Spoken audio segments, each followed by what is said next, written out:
Baik, Assalamualaikum warahmatullahi wabarakatuh. Salam sejahtera bagi kita sekalian. Sebelum kita melangkah lebih jauh, mari kita berdoa terlebih dahulu. Berdoa menurut kepercayaan masing-masing dipersilahkan.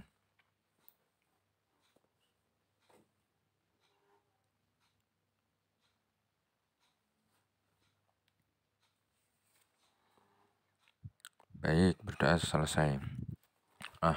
Pada kesempatan kali ini, saya mencoba sharing tentang pengendalian terhadap tindakan, personil, maupun budaya. Pengendalian ini merupakan hal yang penting juga karena salah satu fungsi daripada manajemen adalah controlling ataupun pengendalian.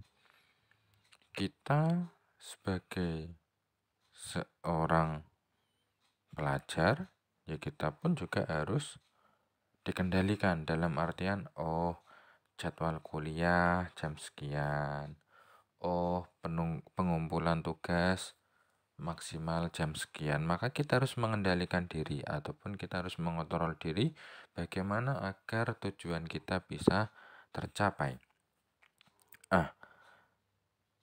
Tentunya dalam perusahaan pun, ini kita bicaranya tentang perusahaan ya. Dalam perusahaan itu pasti memiliki yang namanya unit penjaminan mutu, yang tujuannya semua itu mutunya terjamin ataupun berkualitas lah istilahnya. Nah, dalam menuju kita ke dalam tujuan ataupun cita-cita perusahaan, maka ya harus dikendalikan, harus dikontrol. Oke. Pengendalian tindakan adalah sebuah pengendalian manajemen yang meliputi pengambilan langkah-langkah tertentu untuk memastikan karyawan bertindak sesuai dengan tujuan perusahaan.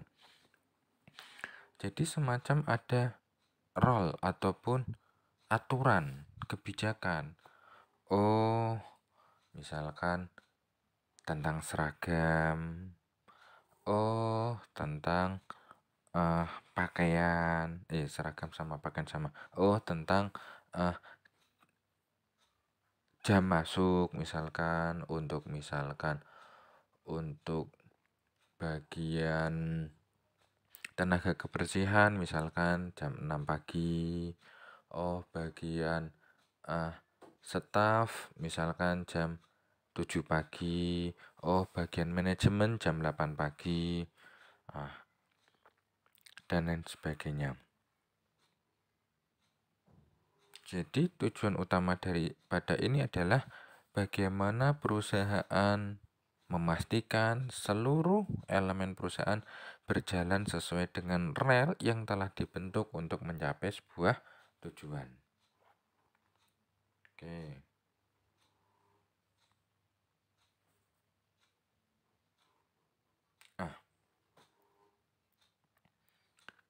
Pengendalian tindakan sendiri memiliki 4 bentuk dasar, yaitu tentang pembatasan perilaku, penilaian pratindakan, akuntabilitas tindakan, dan redundansi.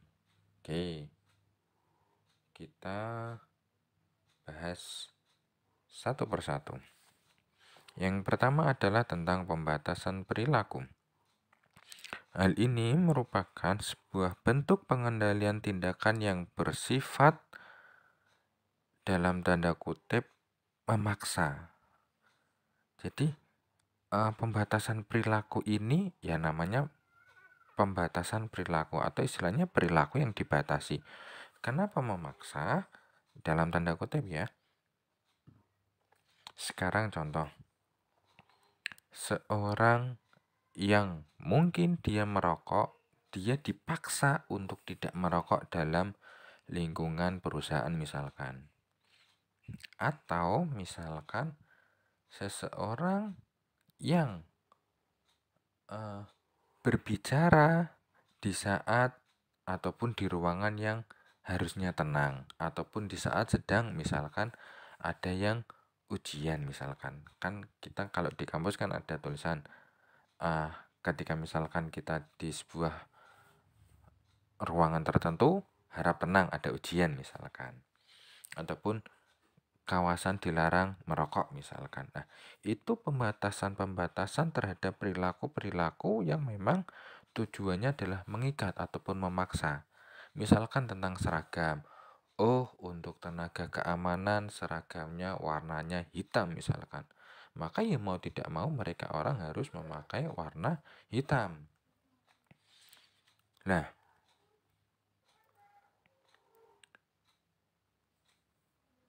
sebagian besar perusahaan itu memang menggunakan pembatasan ini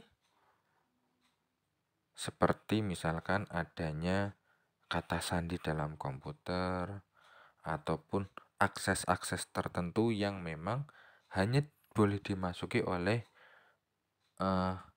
jabatan-jabatan tertentu, sehingga tidak serta-merta kita bisa masuk misalkan ke dalam ruangan, misalkan ruangan pimpinan ataupun mengakses komputer daripada pimpinan ataupun bagian lain. Nah, selain itu misalkan juga tentang pembatasan administratif, di mana pembatasan ini digunakan untuk membatasi kemampuan karyawan dalam melaksanakan seluruh atau sebagian porsi daripada tugas maupun tindakan tertentu. Jadi misalkan seseorang yang ditempatkan dalam bagian keuangan, ya maka dia dibatasi administratifnya dalam keuangan saja, tidak bisa dia kok menuju pemasaran, produksi, distribusi, dan lain sebagainya. Lalu ada yang kedua adalah penilaian terhadap pratindakan. Hal ini, penilaian pratindakan ini mencakup adanya penyelidikan secara kritis dan mendalam terhadap rencana tindakan dari para karyawan yang dikontrol tadi. Nah, nantinya penilai dapat menyetujui atau tidak menyetujui tindakan yang diajukan, meminta dilakukannya modifikasi atau perubahan, maupun meminta agar perencanaannya dirancang lebih seksama lagi sebelum memberikan persetujuan akhir. Nah, misalkan ada bagian pemasaran, staf pemasaran ingin melakukan bentuk promosi berupa misalkan mengadakan stand ataupun bazar. Itu dikonsultasikan dulu kepada penilai. Apakah disetujui atau tidak disetujui, atau mungkin diperlukan adanya modifikasi-modifikasi maupun kreativitas tertentu. Terus ada juga akuntabilitas tindakan, di mana hal ini nantinya meminta karyawan untuk bertanggung jawab atas tindakan mereka yang telah dilakukannya. Jadi akuntabel, dapat dipertanggungjawabkan. Tindakan apapun itu istilahnya yang telah disetujui silahkan. Yang penting nanti ada pelaporan pertanggungjawabannya di mana menyangkut tentang misalkan definisi tentang tindakan apa yang telah dilakukan, mengkomunikasikannya dengan para karyawan, ataupun misalkan tentang bagaimana keuangannya, dan lain sebagainya. Dan terakhir adalah redundansi, di mana ini meliputi penugasan yang lebih banyak, baik itu kepada karyawan maupun terhadap mesin ataupun alat untuk melakukan suatu tugas dibandingkan jumlah yang sesungguhnya dibutuhkan.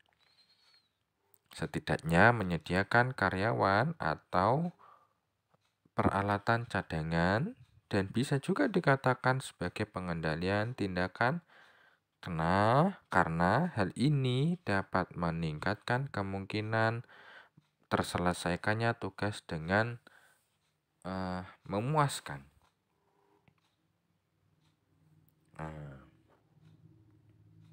Oke, apa sih tujuan daripada pengendalian ini? Apakah pencegahan atau deteksi? Nah, pengendalian tindakan tentunya secara umum ditujukan atau bertujuan untuk mencegah perilaku yang tidak diinginkan ataupun perilaku yang menyimpang. Kenapa? Ya kita tahu mencegah lebih baik daripada mengobati istilahnya. Sesuatu yang dicegah itu lebih mudah dilakukan daripada nanti kita mendeteksi. Contoh, teman-teman di sini sudah semester 3 misalkan, sudah pernah mengambil yang namanya pengantar akuntansi.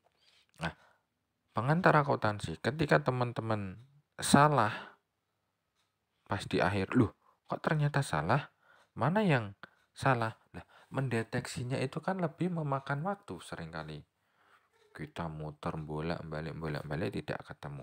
Tapi bisa jadi kita membuat dari awal ataupun mencegah dengan cara kita lebih fokus, lebih cermat, lebih teliti, itu lebih baik. Oke. Selanjutnya adalah tentang efektivitas pengendalian tindakan. Ada 2 poin, yaitu yang pertama adalah pemahaman mengenai tindakan yang diinginkan. Saat terjadi miskomunikasi sehingga menyebabkan kurangnya pemahaman mengenai tindakan yang harus dilakukan, maka itu merupakan sebuah kendala ataupun hal yang bisa mengacaukan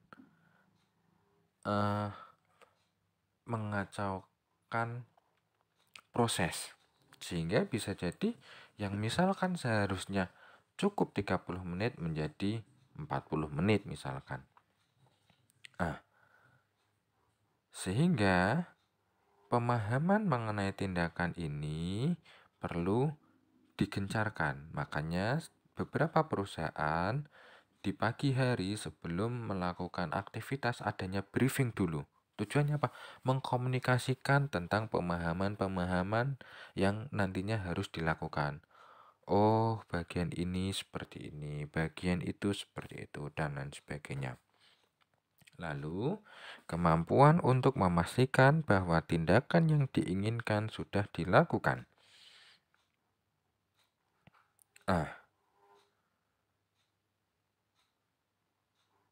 Saat perusahaan sudah melakukan briefing, misalkan sudah melakukan pemahaman tadi, maka bagaimana cara selanjutnya adalah perusahaan memastikan tindakan tersebut harus dilakukan. Makanya perlu yang namanya diadakan kontrol. Kontrol itu sangat penting. Nah, oke. Selanjutnya adalah tentang pengendalian personel. Pengendalian personel ataupun staf ataupun SDM itu bertujuan untuk membangun secara alami seorang karyawan untuk bisa mengendalikan atau memotivasi diri mereka sendiri.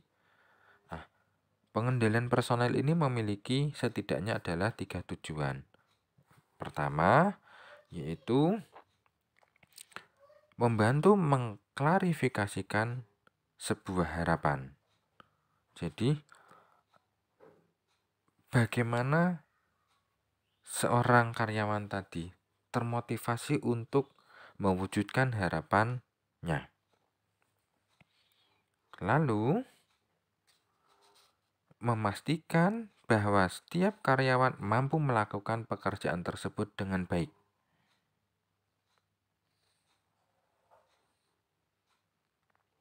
Dan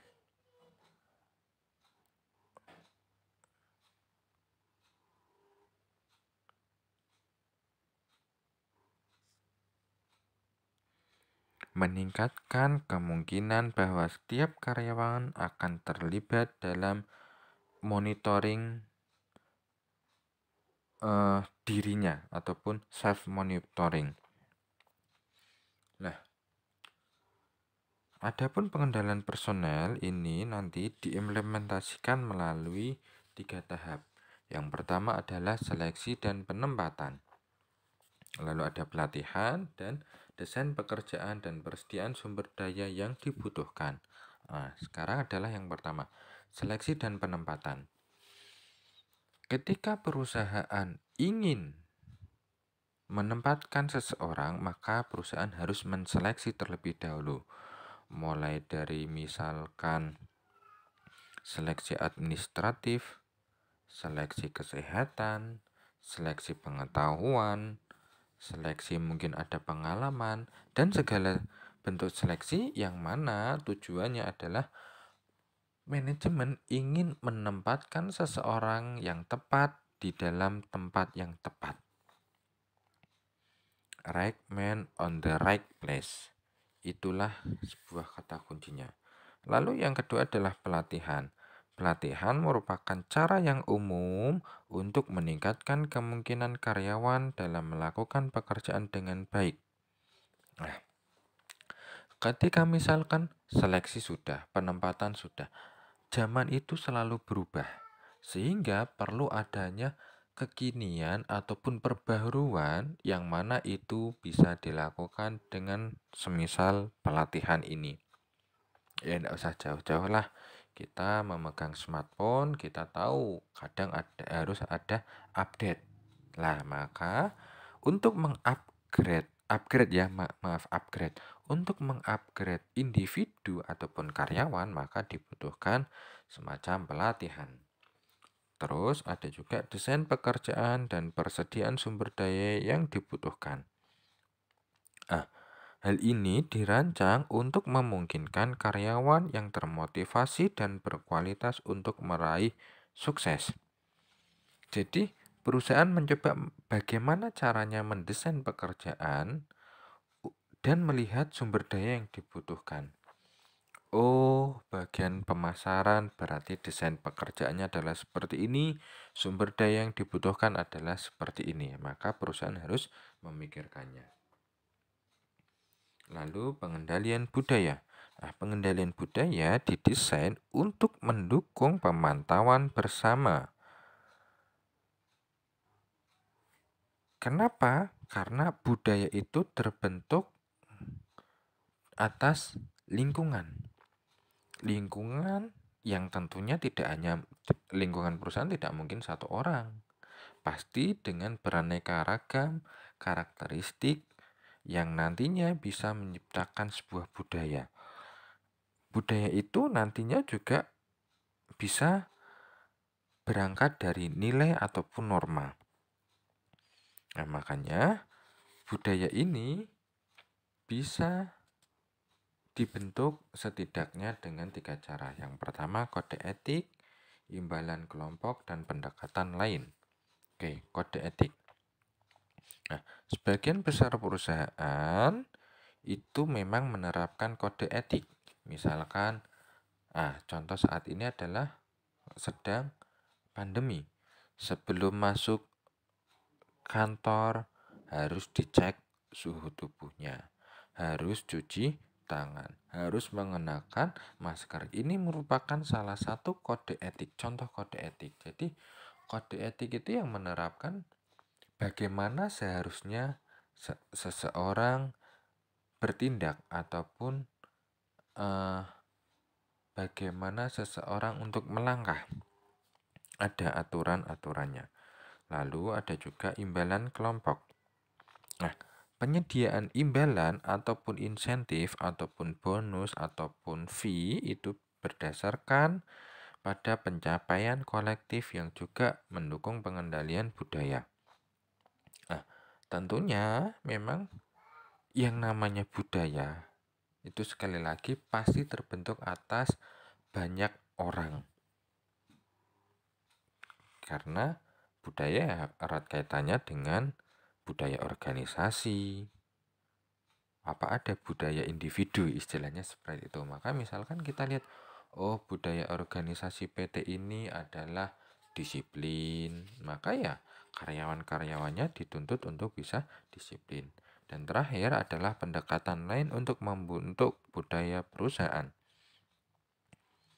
Ini misalkan bisa dengan cara studi banding, ataupun misalkan dengan rolling antar karyawan, ataupun dengan misalkan pengaturan fisik maupun sosial. Jadi seperti parkiran itu ada di lantai 1. Interior daripada ruangan seperti ini, penerangannya seperti ini, dan lain sebagainya. Itu nantinya bisa membentuk tentang pengendalian daripada budaya. Nah, penutup, jika ingin merubah sesuatu, maka fokuslah terhadap memperbaiki diri, bukan fokus terhadap perubahan tersebut dan mengabaikan perubahan kebaikan diri. Jika kita ingin merubah sesuatu, maka istilahnya ya rubahlah diri kita terlebih dahulu. Kalau diri kita sudah berubah, maka niscaya sesuatu itu akan bisa mengikutinya, ataupun kita bisa merubah sesuatu tersebut. Pangapunten matur nuwun, saya rasa itu yang bisa saya sampaikan. Semoga bisa bermanfaat. Mohon koreksi daripada para cendekiawan, para praktisi, para pakar. Mohon maaf atas segala kekurangan, mohon maaf atas segala kesalahan. Semoga kita bisa berjumpa di lain kesempatan dalam kondisi yang lebih baik. Saya tutup. Wassalamualaikum warahmatullahi wabarakatuh.